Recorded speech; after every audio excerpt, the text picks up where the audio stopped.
अष्टलक्ष्मी मम गृहधनम् पूरय पूरय नमः।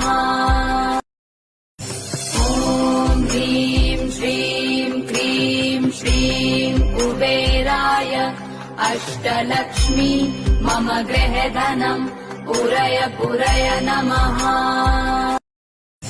ॐ ह्रीं श्रीं क्रीं श्रीं कुबेराय अष्टलक्ष्मी मम गृहधनम् पूरय पूरय नमः। ॐ ह्रीं श्रीं क्रीं श्रीं कुबेराय अष्टलक्ष्मी मम गृहधनम् पूरय पूरय नमः। ॐ ह्रीं